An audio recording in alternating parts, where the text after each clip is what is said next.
This is one of the highest cases of main character syndrome. Lauren from Hidden True Crime did that 9-hour live saying that she has a stalker.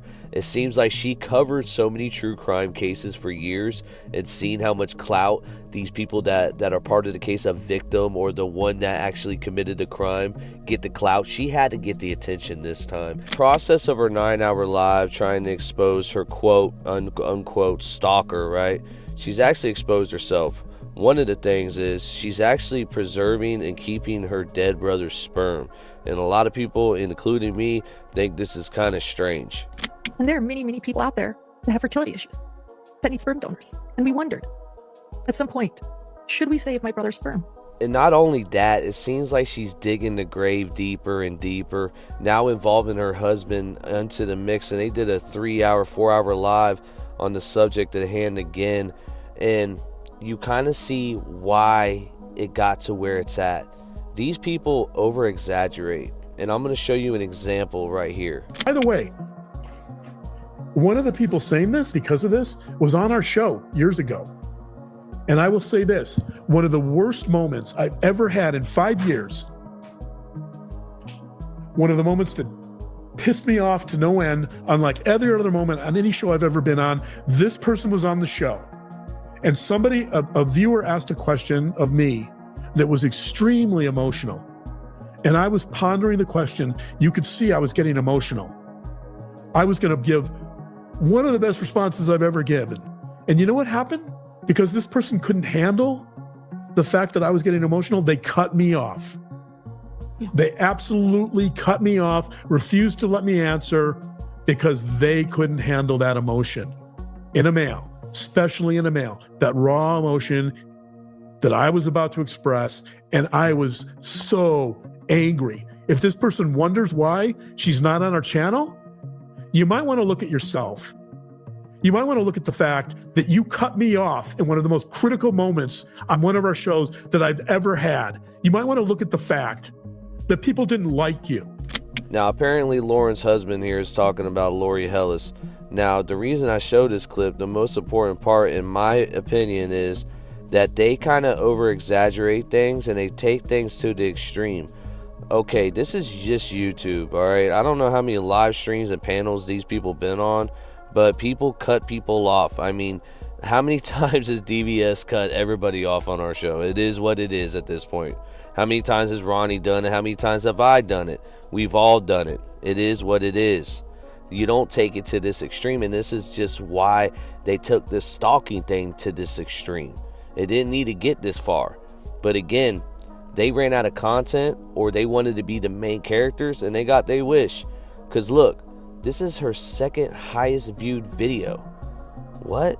So you're telling me this wasn't pre-orchestrated, and to a certain degree, with how Lauren wanted to, take the narrative over? Okay, and just 20 hours ago, I put a post out saying, do you feel bad for Hidden True Crime, Lauren? 16% says yes, we do feel bad, but 84% say no off 437 Now let's look and see what some people are saying about this whole situation. So there's that, the channel, there's that. Sometimes I've noticed that people who like to talk trash behind the scenes get to a point like they can't stop it. They do it before they even think. And I think she got caught up thinking stupidly that her message would never get out. She made a fortune off the Daybell case. All that time talking trash about Kay and her daughter Krisha behind the scenes, that's like kicking a basket full of puppies in people's eyes. Another user said, truthfully me, 7416 says yes and no. I feel like Christina the stalker is acting like a scorned ex, but I don't think she's a stalker. I think Lauren should have made a statement about it, not a 9-hour live for fuck's sake, and then stop talking about it. I haven't seen any proof of her bad-mouthing victims yet. And then Pebble says, don't know all of the story, but I get the gist of it. 9 hours? That's a long time to piss and moan about something, and to film yourself doing it? Which woman is more unhinged, Lauren or Christina? Is it a tie? Is it a contest? Who's winning? And when Lauren tried to call the police on this girl while she was at the restaurant, even the Boise Police Department, the police officers that arrived on the scene, even said, I did not see anything that was threatening or intimidating. Unfortunately, this is what comes with true crime. You know, you put your face all over your channel and you make yourself the main character. Again, they're going to treat you as somebody that's in true crime, someone that commits the crime. Law and Crime was going to record your whole court session because they would make money. You've made money doing the same thing. Doesn't make a lot of sense. But let's listen to this hearing, because there's a couple things in here that is very, very interesting to me, and I think you might have missed it. 04055, can I get counsel to state their appearance for the record? Dastan Dio for the petitioner. And James Dunkelberger, the law firm of Bennett, Tueller, Johnson & Deere for the respondent. And respondent is seated with me at counsel table, Your Honor. Thank you. We state your name again. James Dunkelberger. Dunkelberger? Yes, sir.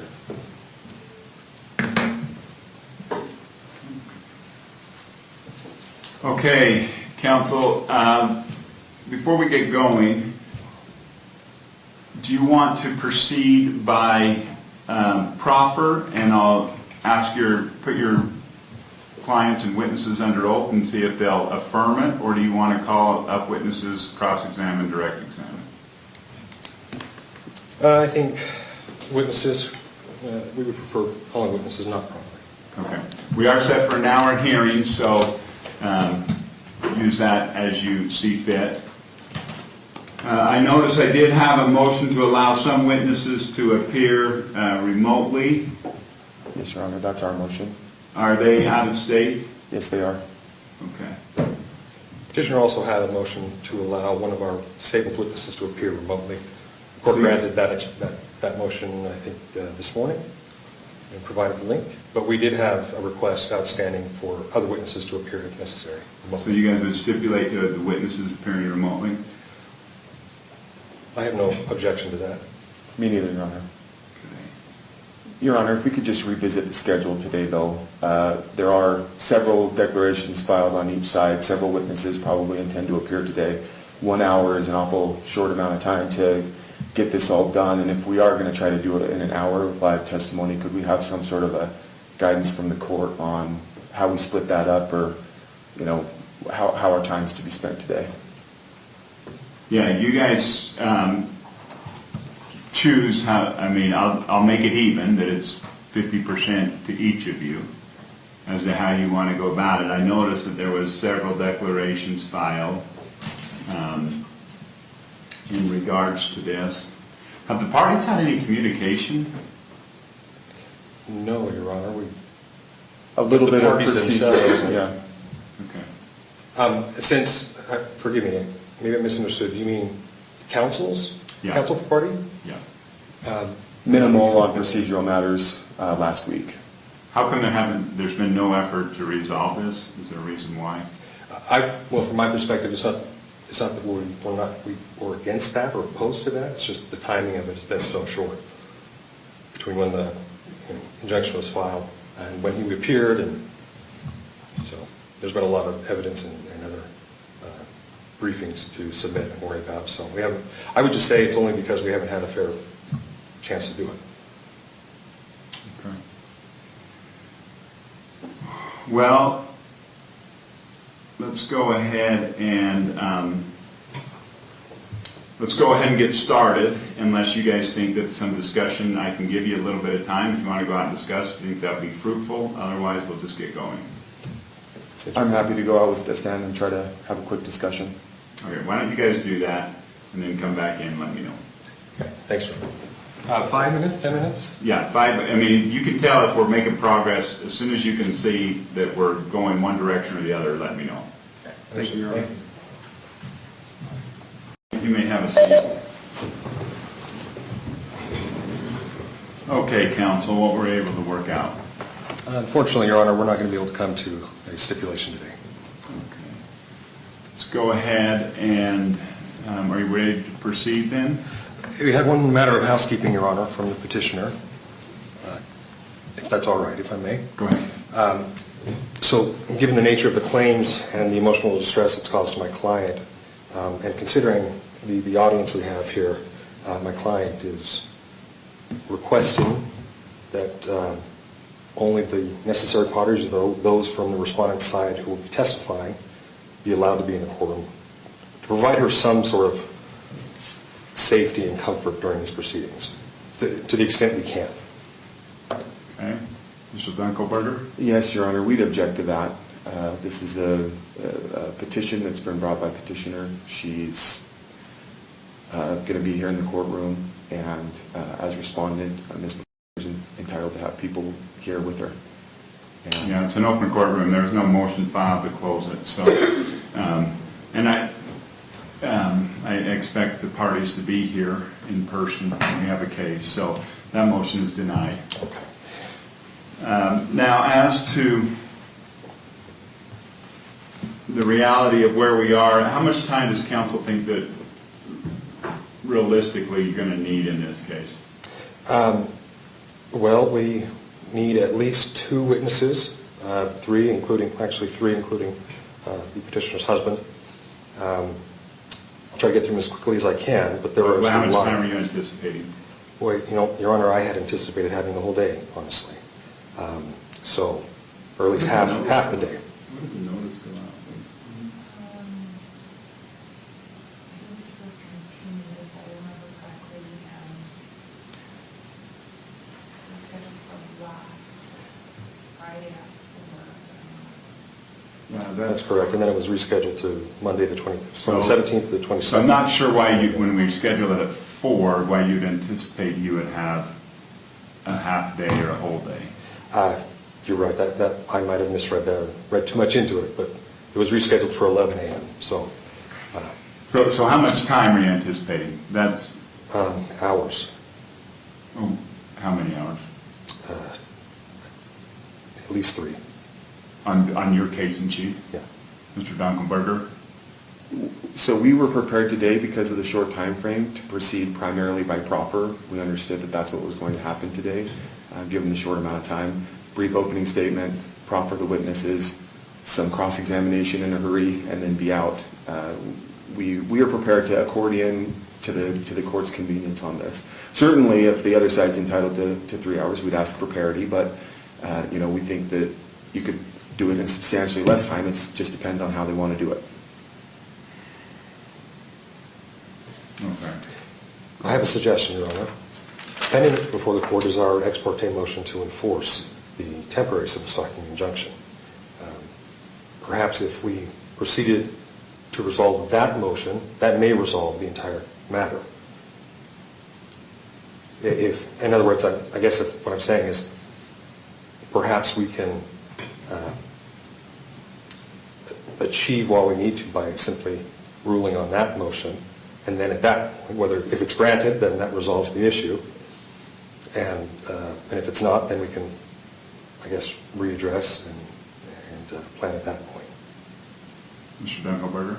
That's the tail wagging the dog, Your Honor. I mean, we have 28 days, from the notice. As far as I'm aware, I don't think the court has issued a hearing. I know there was a request to expedite it. I didn't really see grounds to expedite it.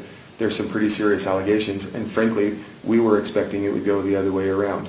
If today the temporary order is not extended and made permanent, then that's going to make the court's resolution of that issue a lot easier. Well, it would also make it moot, because if let's say I ruled in favor of your client, Mr. Dale, on the motion to enforce, and then later I ruled that there shouldn't have been a stalking injunction, well, I guess that can go, because there is an ex parte one in place. Okay, have a seat. Let me think through something. Thank you for your arguments.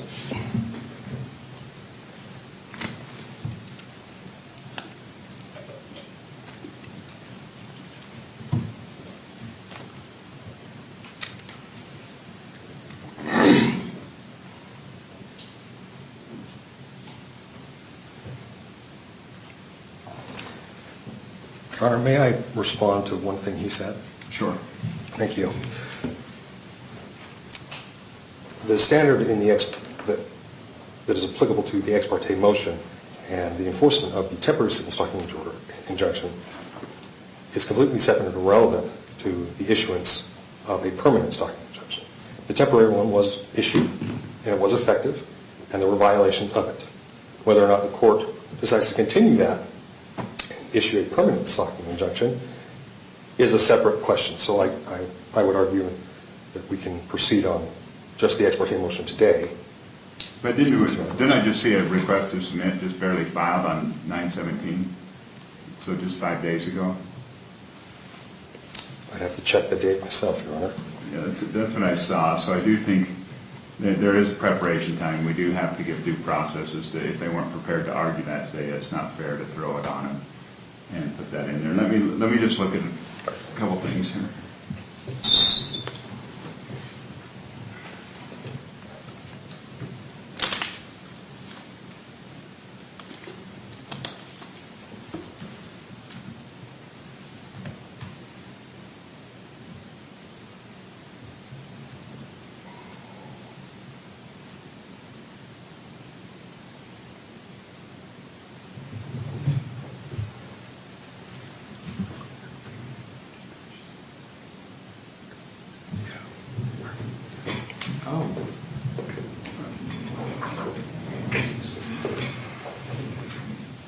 Your Honor, I'm just going to grab my client.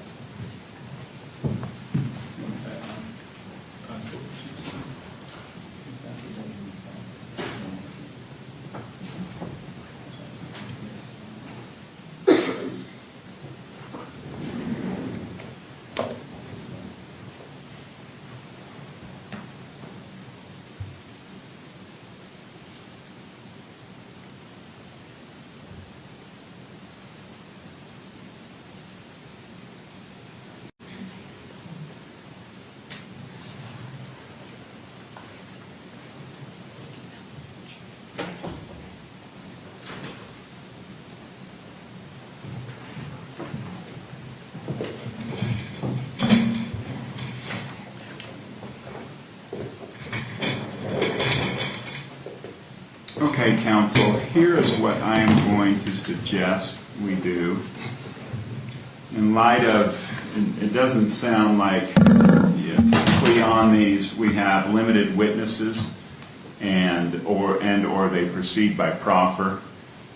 It doesn't sound like either party, well, it sounds like one party is willing to proceed by proffer, the other wants to call witnesses. And we certainly do not have enough time to do it today to get everything in. So what I'm suggesting is I'd like to set this for October 16th.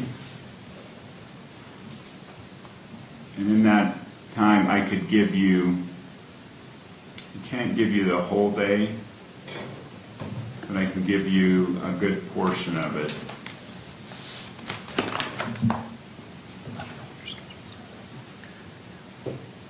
Does October 16th work?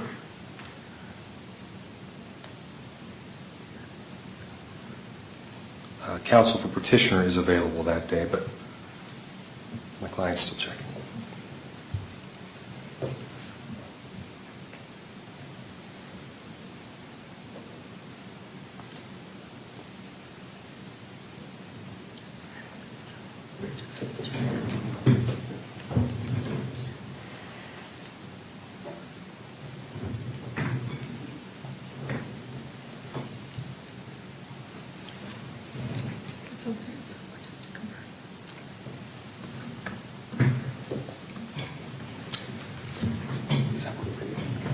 It works scheduling wise, but I'm going to object.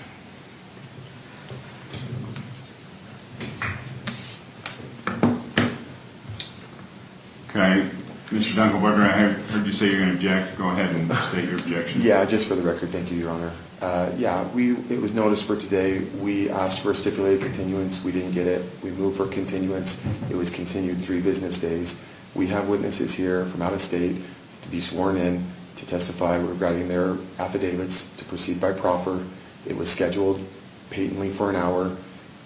If counsel was unprepared to present petitioner's case within the time allotted, then it was sort of incumbent on him to contact the court and to determine how much time would be available. In the meantime, my client's civil rights have been severely impeded by the temporary order. We'd like to have her day in court.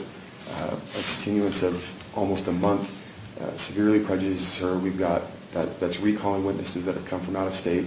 And We prepared because the court told us to be in court today, and we prepared for the time that the court had to give us. And it's simply prejudicial and unfair to respondent to have it continued at this point, particularly when counsel had every opportunity to stipulate to a continuance and make sure that the court would have time to hear hours of testimony. And that's our objection, Your Honor. How many witnesses do you have from out of state? We have 2 here today. Okay. Mr. Dale, do you want to respond? Yes, thank you, Your Honor. I don't think it's fair to put that on us. I mean, the hearing was set for 11 a.m. I'm sorry, but and there was no mention or notice that it would only be an hour. I apologize, but we were prepared to examine many witnesses to prove our case. Counsel had the same information, opposing counsel had the same information we did. For him to assume that he could call in witnesses today to examine them all in an hour, I mean, it's equally to blame. That's not a reason for to say that he was prejudiced. So, Your Honor, I guess I defer to the court on that. But, okay, here's what we're going to do. What I'm going to do is we're going to get this on the record. We've got 2 out-of-state witnesses. I'm going to bring their testimony. I'm going to have you put them on the stand. We're going to continue this for the morning of October 16th. We're going to put these 2 witnesses on the stand right now, and we will let them testify. You can cross-examine them. Everybody should be prepared to do that because we've discussed it. And then we can, because your argument, Mr. Dale, is hey, we were planning on putting on all witnesses today and have them testify in cross-examination, so there shouldn't be any preparation issue there. You've indicated you're prepared, Mr. Dunkelberger, to move forward with those 2 witnesses. So let's put those 2 witnesses on the stand, then we will continue this until October 16th, beginning at 8:30, and expect that it will be done by 3 o'clock on the 16th. Sounds like that did work for everybody's schedule. Okay, any questions? no, Your Honor. Okay, Mr. Dunkelberger. Yes, thank you, Your Honor. We'd like to call Janice to the stand, please.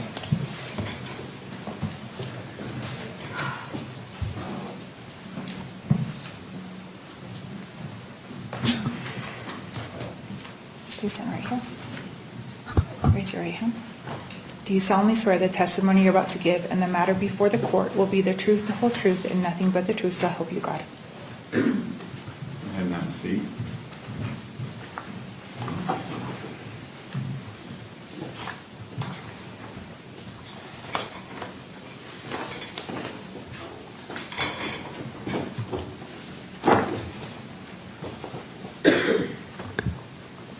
Miss, could you state and spell your name for the record, please? Yes, it's Janice.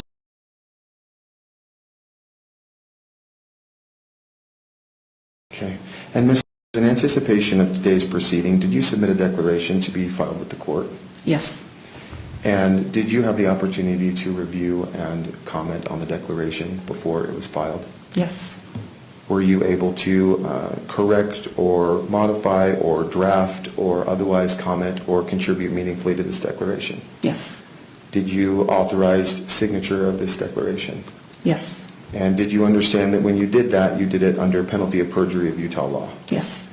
And do you certify here today that the declaration is correct to the best of your knowledge, information, and belief? Yes. Just by way of a quick review for the court, could you please tell us your relationship with respondent, Ms. I met her in April 2024 at a trial, and we became friends. And we have continued to be friends and attend other trials together. Okay. How would you describe your relationship with the petitioner, Lauren Mathias? I met her, well, we were in Facebook groups for a different case, and I met her in April 2023, but we were never friends. Has Ms. ever asked you to contact Ms. Mathias? Never. For any reason? No. Do you understand that by discussing your declaration here today that it's going to proceed by way of proffer and is going to take the place of your testimony on direct examination? Yes. And with that, Your Honor, I'll yield my time. Thank you.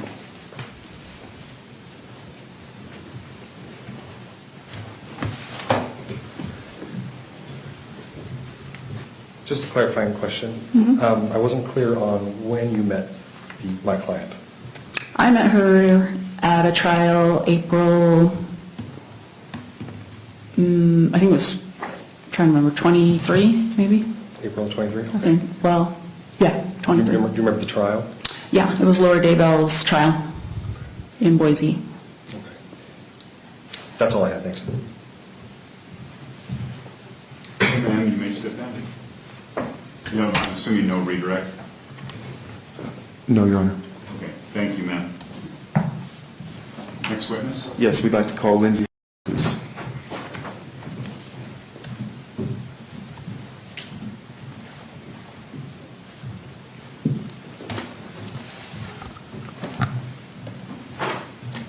Do you solemnly swear the testimony you're about to give in the matter before the court will be the truth, the whole truth, and nothing but the truth, so help you God?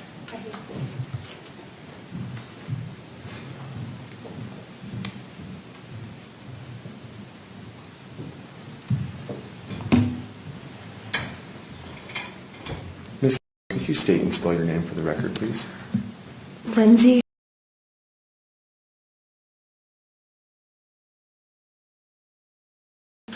Sorry. Thank you, Ms. And in anticipation of the hearing today, did you provide a declaration to be filed with the court? I did. And did you have the opportunity to review, draft, contribute, or otherwise put your seal of approval on the declaration? Yes. And did you authorize me to sign on your behalf and file with the court? Yes. And did you understand at the time that your testimony in your declaration could be offered in place of your direct examination here at trial? Yes. And do you certify that you understood that you were making the statements that you made under penalty of perjury of Utah law?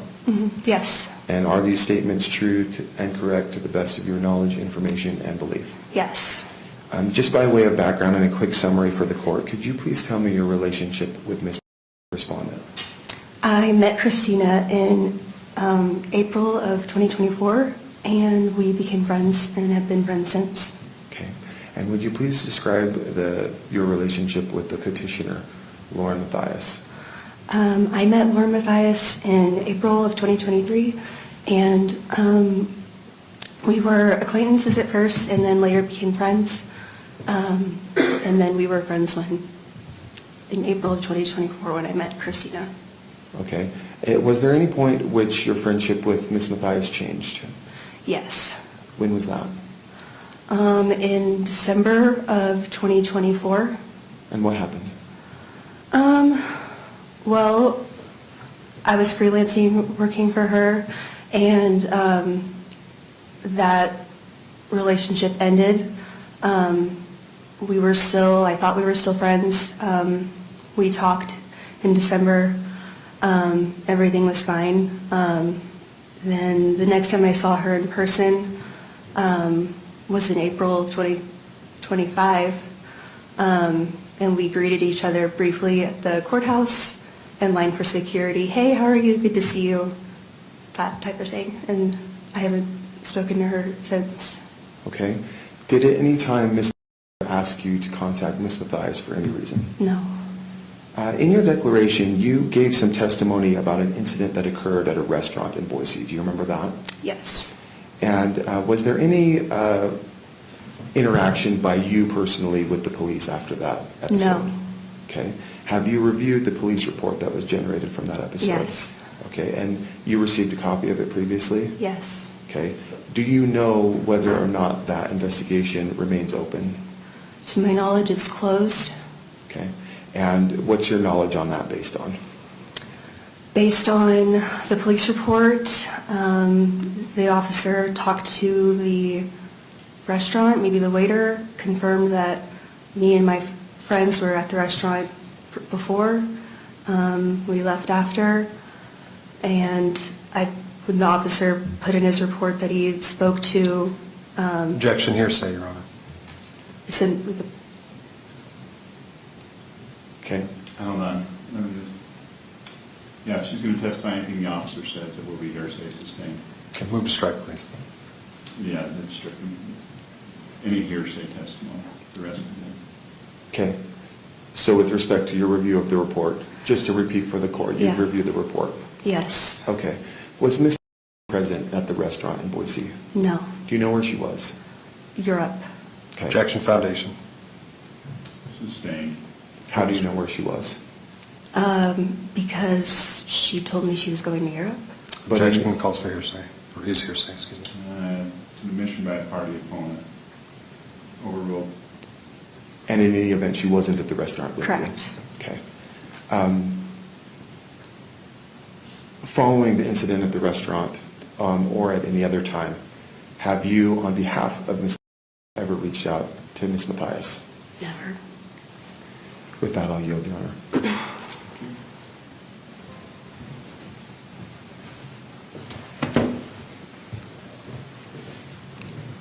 Is it okay if I drink one of these waters? Yeah. Okay, thank you.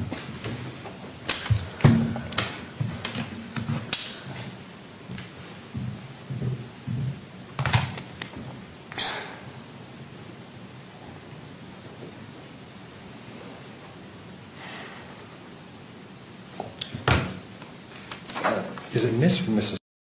Miss.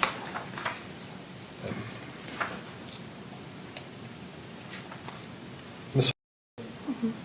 I was also confused by your testimony. When did you initially meet my client? April of 2023. 2023? Yeah. Okay. I thought I heard you say 24. Sorry. And how were you introduced to her? I don't know. We were both at the same trial, and I might have introduced myself. I was there for work. I knew Lauren to be in that same industry. Just, hi, we're in the same trial, and maybe something like that. I don't really remember. Okay. How do you know the respondent? I met her in April of 2024, the next year, at a trial as well. Okay. Yeah. Would you describe your relationship? How would you describe your relationship with the respondent? Really good. We became friends. Kind of happenstance, but we had a lot in common and just kind of naturally became friends. And you're still friends to this day? Yes. Do you communicate regularly? Yes. How often? Multiple times a week. Do you have a social media account? Yes. Do you follow the respondent's social media account? Yes. Are you familiar with the account titled Objection, Your Honor? Yes. What is that account? That is one of Christina's TikTok accounts. You say one of hers. Does she have others? She has a art account where she posts art stuff because she's like a artist. Okay. Have you seen or watched, or are you familiar with the videos that are on the respondent's Objection, Your Honor account? Have I seen them? Yeah. Yes. Okay. All of them? I don't know if I've seen all of them, but I've seen a majority. Have you ever commented on any one of her videos? Yeah. How many times? I don't know, maybe 1, 2, 3, maybe. Okay. In those videos, do you recall the respondent ever referencing to a person as ex-friend? Yes. Who is the ex-friend, according to your knowledge? Objection, Your Honor. Foundation calls for speculation. Sustained.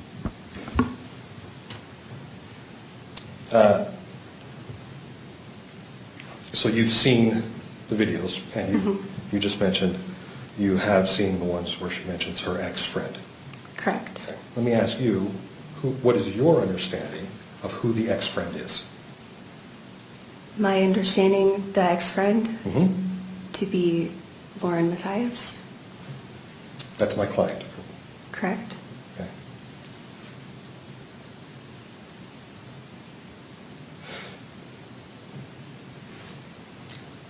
how would you characterize the nature of the videos about the ex-friend, my client? Were they positive or negative? Which videos? I'm just asking for your overall impression Okay. of all the videos you said you've seen. Overall Were they impression. positive about my client or negative, in your opinion? I don't think they were positive, but Okay. So you can't say they were positive. Can you think of any video that was positive? there were actually a few where they weren't about your client. They were about protecting like your own personal peace, things like that, things that were like kind of, I don't know, not like motivational, but like peaceful, like, I don't know if that makes sense. Okay.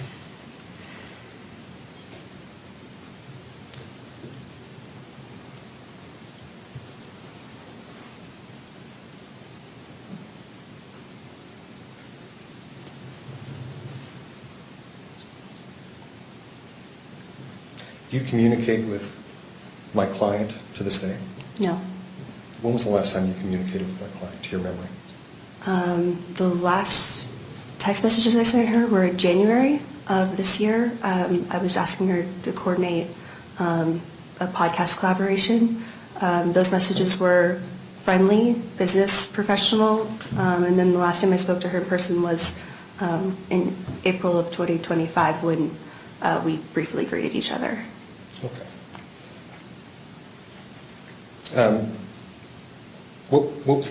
Did your relationship with my client have any professional nature to it? Yes, at one point it did. How so? After I left one of the jobs I was at, I was kind of waiting for my next one to start, and so we were friends, and I offered to help, and Lauren was very supportive of me at the time when I was leaving the place I was at, and so I worked for her and her husband freelance for a few months. So you were an employee of hers for a few months? I wasn't an employee, like, are you meaning legally? So it was like a 1099 contract. Okay. If that's what you mean. When did your employment end? I believe just beginning of December, approximately. Do you recall any interactions with the respondent? Did you have any personal conversations with the respondent about my client, either before or after your employment ended? Can you repeat that? Yeah. Can you recall any conversations you've had with the respondent about my client? Yeah. At any time? Yeah. Okay. How about after your employment? After? Yeah. Okay. What was the nature of those conversations? Can you be more specific? I'm sorry. Sure.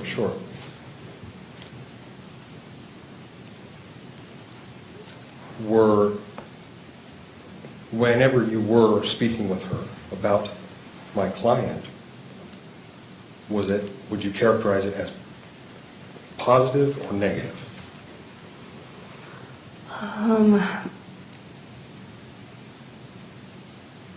I guess I don't really. Can you ask me that one more time? I'm trying to understand. Sure. I'm just asking if the nature of your conversations you've had with the respondent about my client after your employment ended, were they positive about my client? All objectives, lacks foundation, vague. Yeah, sustained. Okay. Let me ask you this. How often would you say did you and the respondent have conversations about my client after you left her employment? Well, at first we were all friends. So in that month of December, things were a little bit awkward between Lauren and I, and so I think that the conversations were based on, are you going to reach out to her? Like, do you think this is something that can be fixed? like the friendship. And then after that, I'm not really sure. I am aware of I put in the thing about, like this case, like I know like in April, when Christina and Lauren had a conversation, like I knew about that. Were you aware of, let's see, when did you become aware of the respondent's social media account about my client? I'll object. Assumes facts, lacks foundation. She's already testified she's seen and reviewed all the videos and knowledge of the accounts. So what the testimony I heard is that she's aware of some communication there, whether it was on the objection, Your Honor, a TikTok account, and that she understands that the ex-friend referred to there was referring to petitioner. So if you want to ask her about that specifically, or if there's others, you can ask, but otherwise the objection is sustained. Okay. Do you recall speaking with the respondent at any time about her social media account titled Objection, Your Honor? Yeah. Describe that first, when you first became aware, please.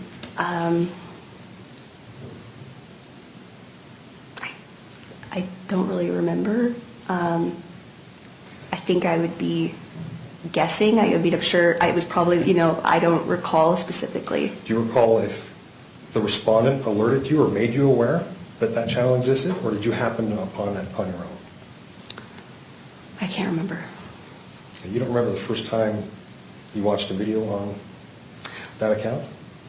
Oh, no. I can't remember if she told me about it or if it popped up on my page. Okay. Let me ask you this. So, do you know approximately how many videos are on that account? No. Okay. I'll represent you. There's over 50. Okay. I'll object to the representation. Well, you can represent that. I just want some clarification. 50 of what? 50 total videos? 50 videos allegedly referring to the ex-friend? What are the videos? Thank you, Your Honor. There are over 50 separate videos or posts on this my Objection, Your Honor account referring to the ex-friend and discussing some of her private details of personal conduct. Your Honor, I object to that. That's a fact in dispute in this case. Hold on. I understand your objection. What you can do is you can ask her if she understands that there are 50, if that would surprise her. If she doesn't know, she doesn't know.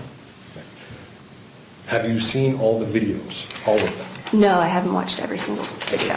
Are you aware of about what time they began? Yeah, I think so. Okay, what's your recollection?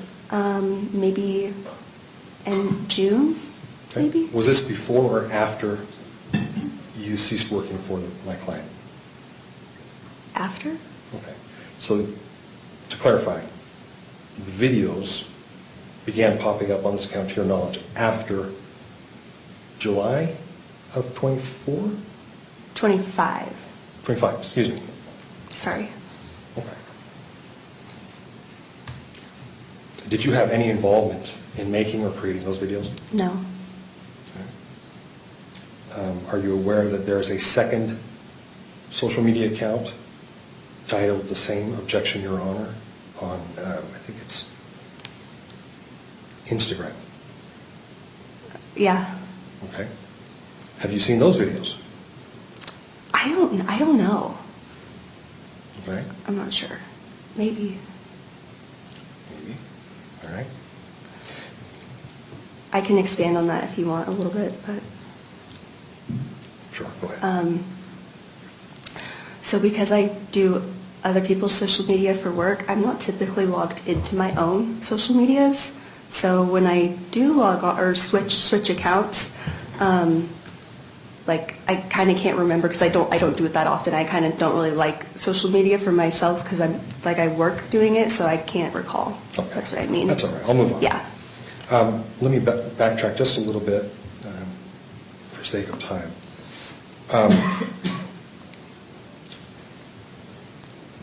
to your understanding, based on your conversations with the respondent, who's your friend, who you mentioned you communicate with several times a week, you said 2,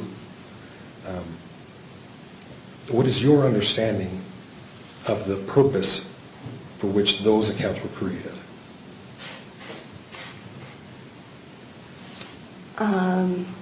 What's my understanding of the purpose of why those were Why created? did the respondent make those accounts? Do you know?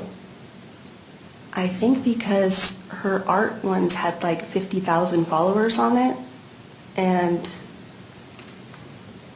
she didn't want to put that on her art feed. Put what on her art feed? Other videos that aren't about art. Other videos about who? Other videos that aren't about art. And what were the videos that weren't about art? What I'll were they object about? as asked and answered. Well, that would have been accurate before you asked this second question, but I think the second question is appropriate to overrule. Can you repeat that? I'm sorry. Sure. You stated the respondent has another art account that she uses for art. I was asking you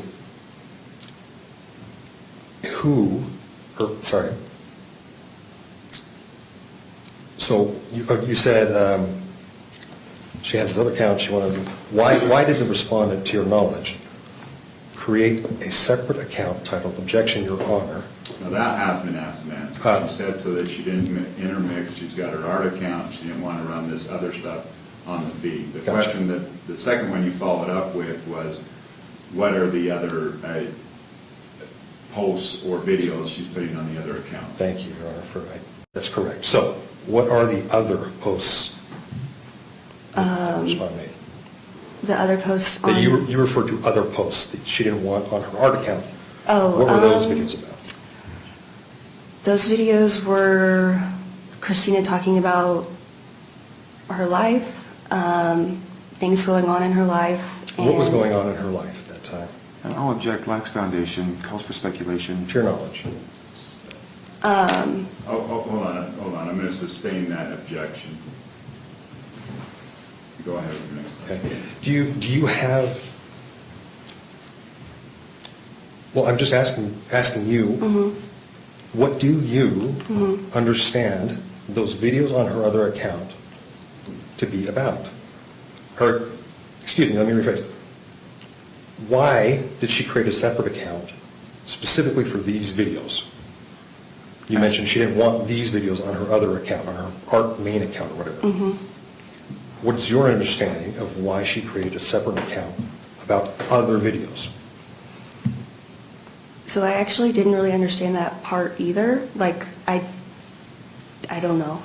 I don't know why she created the second account. I just assumed it was because she didn't want it on her art account. I'm not sure. I don't think we had a conversation of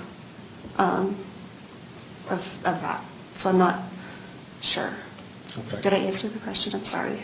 Well, I think you have. That's all I have.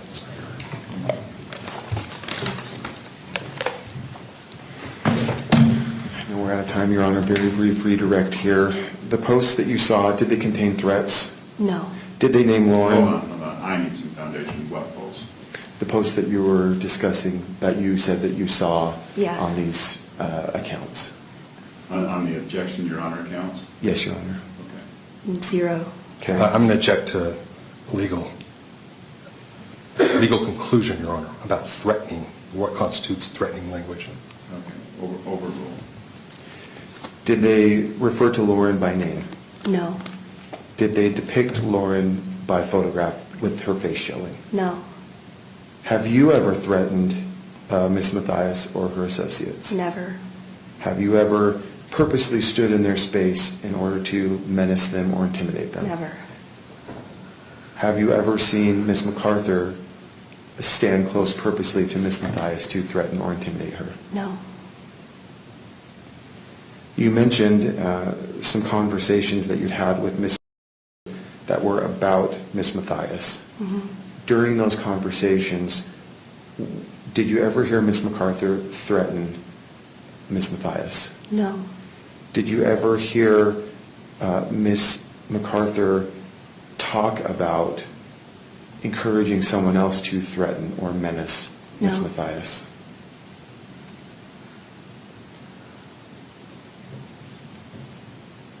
Those are all the questions I have, Your Honor. Anything else? So, Your Honor, if I may, based on the foundation that's in the Janice declaration, I'd like to move for the admission of defense exhibits 11 through 13. Foundation's been laid, and would like the court to receive those. What are exhibits 11, 13? Yes, Your Honor. So there's one photo that depicts some of the people that are referenced in the declaration. There is the Boise Police Report, Defendants 12, and then there's also a video that shows a proximity issue that was raised in Ms. Mathias' declaration. Response? Your Honor, I'm going to object. I haven't had the opportunity to review any of these videos. They haven't been produced or presented here today. The declarations themselves have been produced, but they were only produced on Friday. Oh, Your Honor, So I would object to them being introduced at this point. I sent counsel a copy of the videos. We actually sent a link to their, we sent a link to our exhibits within an hour or so of receiving their exhibits for the first time. And so, yeah, these have been provided ahead of time. They've had the opportunity to see. Right ahead of time, you guys both exchanged exhibits on Friday. Yes, Your Honor.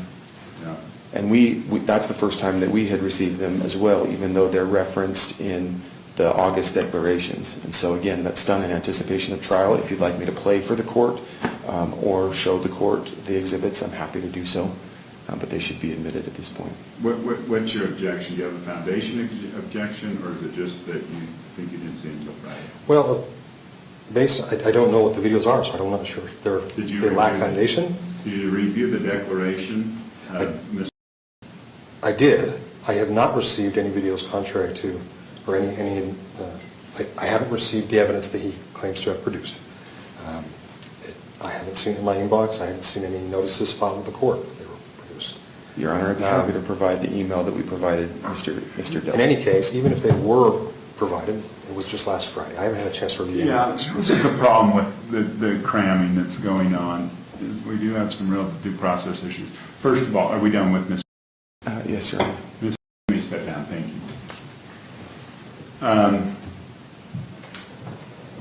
I'm going to withhold admitting those right now, and you can make that motion again when we motion to admit. I don't know that we need anything else from this. You're relying on our declaration to lay foundation. So I'll withhold admitting them. Are those that, you guys can sit down, are those the two witnesses we need today? Yes, Your Honor. Just revisiting that issue, though, I mean, the issue that I'm having is I'd like to make a motion to dismiss the temporary restraining order today.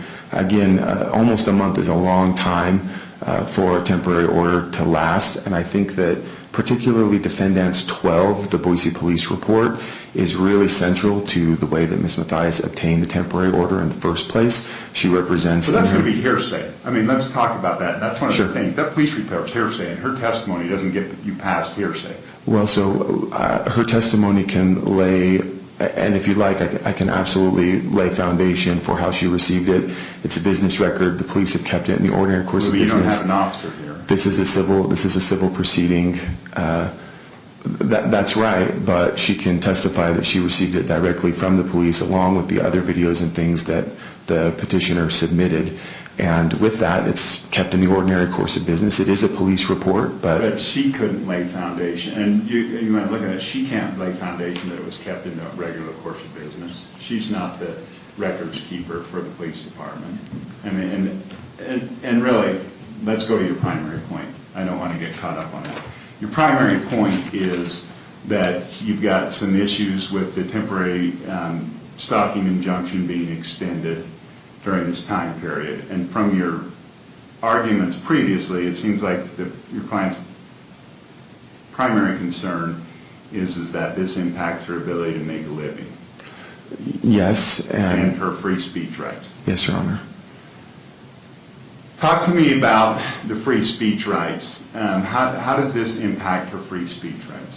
Yeah, so with that, Your Honor, And I read your case law. I want to know factually what in the stalking injunction prevents her from saying what she's saying. Go ahead. Sure, Your Honor. Well, so, and we don't believe that it does, but petitioner has alleged that by posting videos, again, without using the petitioner's name or her likeness, that she has violated the temporary order. Now, the amended temporary restraining order does say to keep off online. The respondent understood that to be do not contact her on TikTok, do not contact her on Instagram or on any other platform. The allegation is simply by referencing, making a post that's related to the petitioner online, that she's somehow violated the temporary order. There's 3 videos that they claim have already violated it. That's 3 of the 6 alleged violations that they're prepared to talk about today. And so there's got to be some clarity there. That just doesn't jive with Towner or with Fischler. Certainly the First Amendment allows talking to third parties or the public about somebody. That's Towner v. Ridgway. That's been the law for a long time. Fischler reiterates it. It's just plain letter law in Utah. She hasn't communicated through these posts to or specifically directed at the petitioner. And for that reason, I mean, she's basically gagged online at this point, according to petitioner. Now, we're hoping that the court determines and agrees with us that you can't interpret the amended temporary order that way, but certainly they've alleged that on the language on its face that she's not allowed to go online and to post anything related to the petitioner. And obviously that's got First Amendment issues, and practically it's unfeasible. Everybody goes online and everybody can comment with their friends. Instagram, TikTok, those are ways that we communicate these days, and certainly Ms. McCoy is entitled to communicate to her friends and followers via these online platforms. And it's simply unfair to go another 3 weeks just allowing petitioner to collect videos that have been posted that are First Amendment protected and bring them and use them as a cudgel when we get finally to court for the full hearing, which we thought was going to happen today. Okay, thank you. Go ahead, response. I have to object to the characterizations he's made on behalf of myself or my client and our positions. The evidence, like we're getting lost in weeds. The motion he made was based on the declaration, the testimony we've heard and the declarations that the court should suspend the temporary order. But there is no evidence to suggest that. Like, that's not the question. The question, Your Honor, is whether or not my client has the burden to prove that it should continue. There's been no motion to set it aside at this point. So that's improper. That's not properly before the court. The rest is just argument and representations. Why would he file a motion to set it aside? He thought he had a hearing today to deal with it in full. Well, I'm just saying procedurally. There are procedural ways to do that. Those haven't been met. Satisfied. The other arguments about what's been said online or what they're about have yet to be proven and shown. Virtually all of what he said is not based on evidence that is before the court today. So the court can't make that ruling today. Okay. Thank you. Go ahead. Yeah, and with that, Your Honor, this is a motion. I mean, we're making it. We learned minutes ago that this is going to be extended for another 3 weeks, and this severely impacts respondents' civil rights. I mean, this is what we have. I mean, at a minimum, we need a clarification for the amended temporary order that that makes clear that she's entitled to go online and talk about whatever she chooses to talk about online, and that certainly can't be a gag order that it has extended, that we're going to be on for a motion for sanctions about, and then that's going to go for another 3 weeks now. Your Honor, I would object to the characterization of the language of the civil stalking injunction itself. It's not what he represents it to be. Well, I'm reading it, and it's my order, so I'll make the interpretation of it. Sure. Okay. I do have, I'm not sure how this was interpreted, but let's go back to the purpose of an ex parte temporary order. That is to stop any harm. Specifically, we're looking at ongoing threats or physical harm that could happen. It's made without all the information. It's made simply, basically from one side, providing the information. As the ex parte order right now, it prohibits personal prohibits threatening, annoying, stalking, harassing. That will remain in place as is. As to the no contact order, that will remain in place. Specifically as to the text, mail, email, or any other communication directly or indirectly. In other words, I don't want them talking to each other. Now, it does identify other people and family members for sure. So Mr. Matthias is sure going to be covered by that. As to Grayson Yore, is there any reason that your client would need to contact Mr. Yore? Miss Yore, but no. Oh, excuse me, Miss Yore, thank you. Okay, then Miss Yore's included on this. Son is covered by this. So that will remain in place as well. As far as the stay away order portion of it, stay away from her home, that will remain in place as well. Is there any reason why she would need to go to near a job site or a school of Miss Matthias?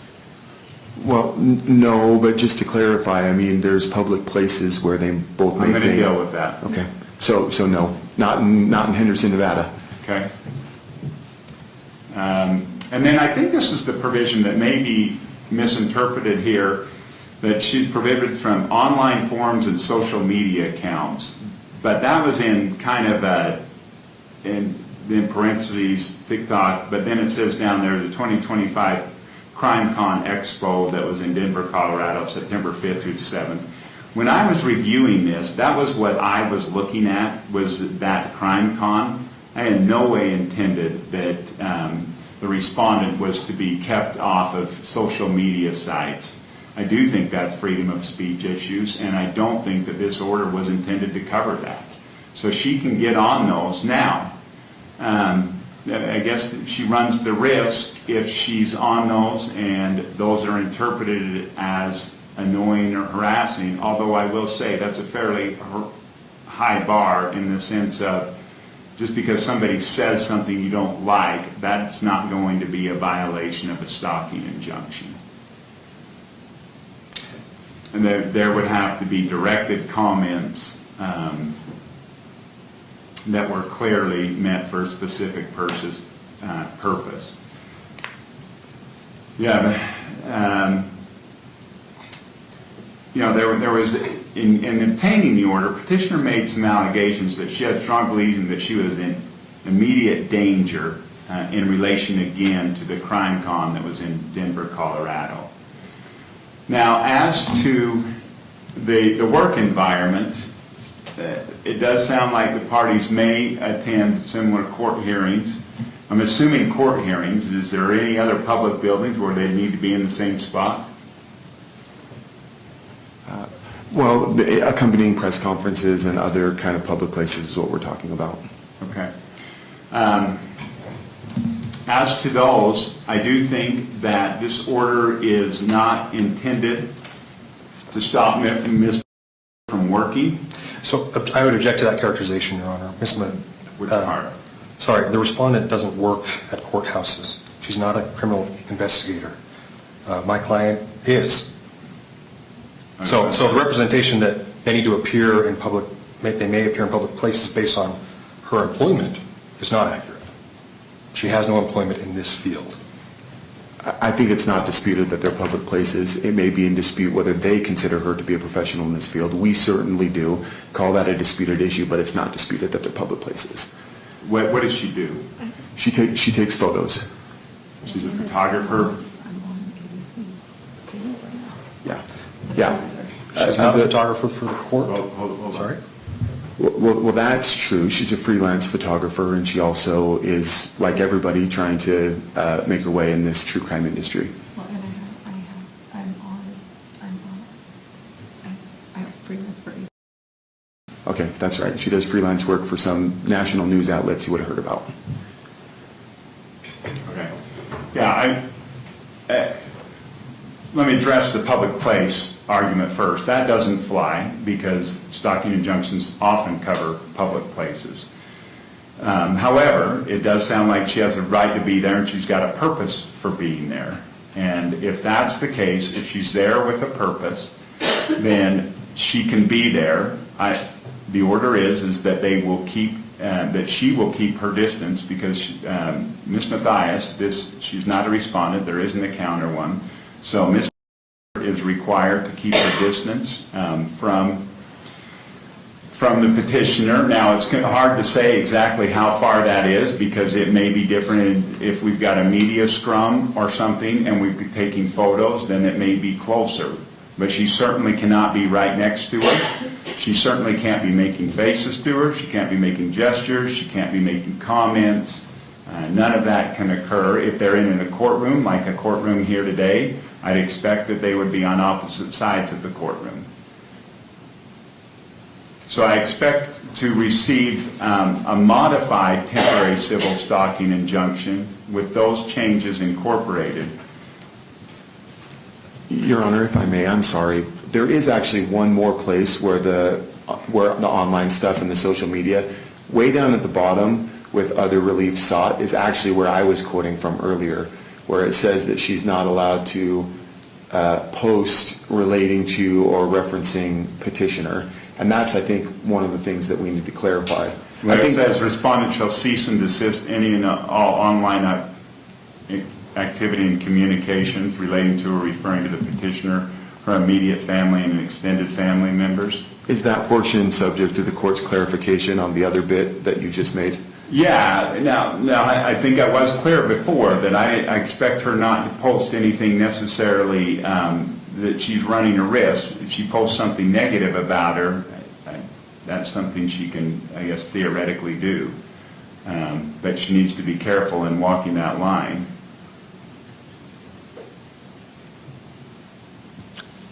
Is there any clarification you could give us on what might be qualified as negative? Well, if she's threatening her, again, we have to go back to the purpose of a stalking injunction. If she's threatening her, if there's a harassment that would cause emotional harm. I mean, all of us run the risk that somebody's going to say something bad about us. Whether that turns into harassment I think that's a high bar. Is there any evidence? Let me be clear on this, Mr. Dale. This civil stalking injunction was in no way meant to silence what Ms. is doing. And I want to be very clear on that. And any permanent stalking injunction will not be for that purpose. That is not what a stalking injunction is for. I guess I'm looking for clarity on what it is the court is basing its ruling on when it says what she does or what she's doing. And what do you mean? So the respondent isn't a true crime investigator. She's a photographer. She has an art channel on Instagram. She has separate media accounts, social media accounts that discuss solely the flaws of my client, to air them, to cause her harassment. I guess I'm not sure that, but we haven't had a chance to provide all that evidence yet, so we'll do that at the next hearing. My concern, though, is that based on just the testimony today, that has not been challenged or refuted, and so there is still an outstanding concern that the activity we've alleged that is happening online and in person and to other contacts has not been refuted properly and is not. Yeah, and I'm not making a final ruling. I'm making a temporary order. So if the order is to remove this online protection from specific directed, harassment, embarrassing things that would cause my client emotional distress, I guess that's what I'm looking for clarification on. Is the court withdrawing that based on something it saw today? Because there isn't anything we've seen today that would refute. Well, I think what the court is looking at is we're trying to get more clarity than a one-sided order that was initially signed. That was based on one-sided information. Sure, and we don't mean to interfere with her public or First Amendment rights. But to the extent she has made specific channels titled Objection, Your Honor, that are about my client, we would ask that protections or restrictions on those accounts be held in place until That seems to be directly a freedom of speech issue. They're directed at my client. Right, which is a freedom of speech issue. You can say things about people. We may not like them, but we can say things. What she's prohibited from doing, let me be clear because you're asking for clarity, she cannot threaten. She can't threaten her physically or her family. She cannot defame her. If there's a defamation, then that's something that's illegal and would fit under a stalking injunction.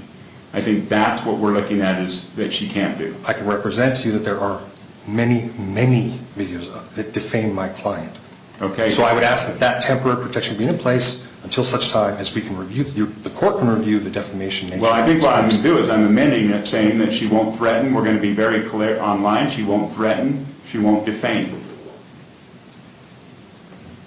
Okay? Thank you. Whether online or other.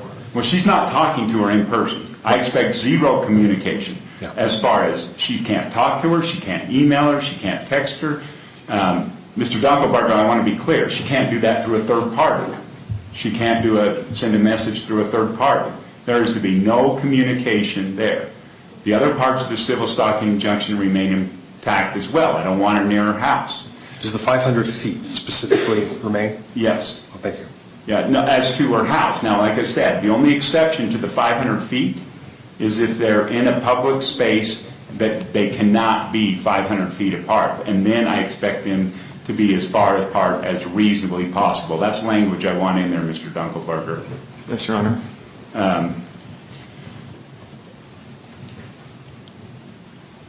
But otherwise, that is 500 feet. So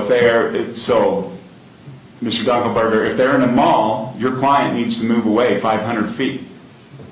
If they're in a restaurant and if your client comes in second, then your client needs to not go in and needs to leave. What if it's the other way around?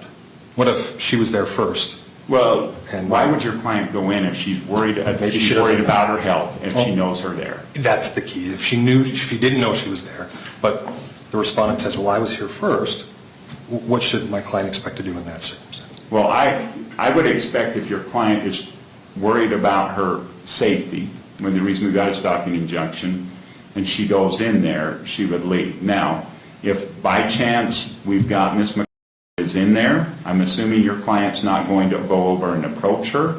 I'm assuming Ms. McCarthy is not going to approach her and that she will leave, provided she's finished her meal. But I expect that there would be no communication, there would be no, again, facial gestures, anything of that. They'd finish their meal, they'd go on their way. We've got to be careful how we're using the tools of the law in this courtroom. And I expect the parties to use common sense. Okay, Mr. Dale, anything I missed on you that you want else addressed? Let me review the language, Your Honor. Oh, these clarifications you're making, I assume they apply also to the other protected individuals, her husband, her son, co-workers, etc. Went through that, yep. Okay, I think we did.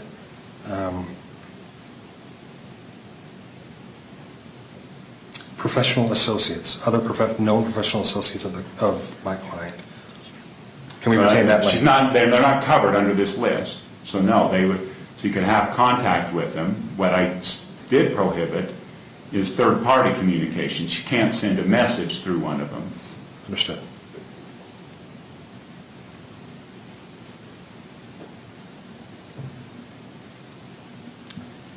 With respect to, go ahead. Sorry. Finish on. With respect to the online posts, I think that's the biggest concern for my client. In addition to defaming statements, is there any other clarification the court can give on what would constitute a defamatory statement, so that there's no argument, so there's no like. What's legally defined as defamation? It's got to fit the legal definition. Okay. What about harassment? I don't know what that's going to qualify as, and I can't get into everything. I would say, Ms. MacArthur, I'd be careful in the way you do that. But again, if she's just saying negative stuff, this is not, again, a stalking injunction is not a remedy for shutting down speech that a person doesn't like somebody saying about them. And it seems like that's what you're trying to do in this case. Well, again, Your Honor, I would argue that we're not asking to restrict her speech. She can still go anywhere else. She That can is talk about speech. anything else. Online speech is every bit as protected as anywhere else. Some forms of speech, like threats and defamation, no, are not protected. And that's what I put specifically. And if that's the best we can do, like that's most clear we can be, I understand. I just thought I'd ask for any additional clarification you can give to be instructive to both parties. Yep. Okay, I think I've been clear on that. Mr. Dunkelberger, anything from your side? No, thank you, Your Honor. Okay, with that, we'll plan on seeing you. We've got into 2 witnesses. I will just save the time. Outside of the parties themselves, if you've got out-of-state witnesses, they can attend virtually unless they're going to be presenting hard evidence. In other words, documents or some other type of physical evidence. If they're going to be doing that, I want them here because it gets real confusing with the technology. And so other than that, if they're out of state, they can appear remotely. Thank you. Thank you, Your Honor. Okay, we will be in recess. Thank you.